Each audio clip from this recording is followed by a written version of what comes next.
जो आपका यूपी मदरसा बोर्ड है उसका मैं चेयरमैन हूँ।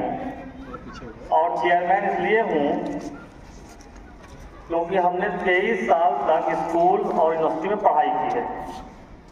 अगर मुझे तालीम में हासिल ना करता तो शायद आपके सामने इस तरह से ना खड़ा होता।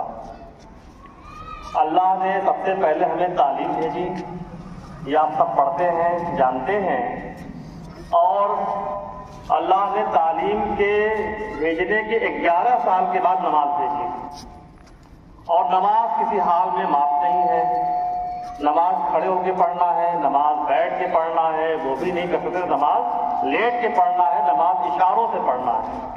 अल्लाह ने जब नमाज की इतनी बड़ी अहमियत दे दी तो उसके 11 साल पहले भेजे हुए तालीम का मर्तबा क्या होगा। इसलिए आप सब मेरे सामने है, मैं आया हूँ इस मदरसे को देखने के लिए। बहुत नाम सुना था, बहुत दिन से मन में था कि चल के देखूंगा, तो आज अल्लाह ने मौका दिया, मैं आया।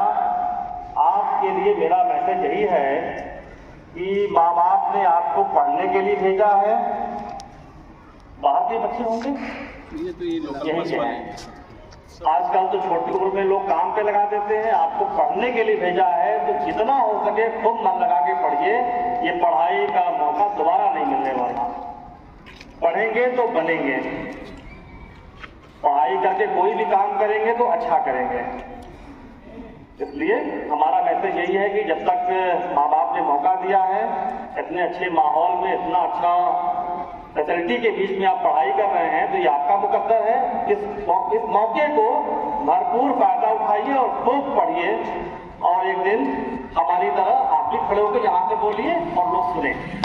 मैं पढ़ा लिखा ना होता तो चेयरमैन ना बनता, पढ़ाई की वजह से ही बना। ठीक है, बहुत शुक्रिया।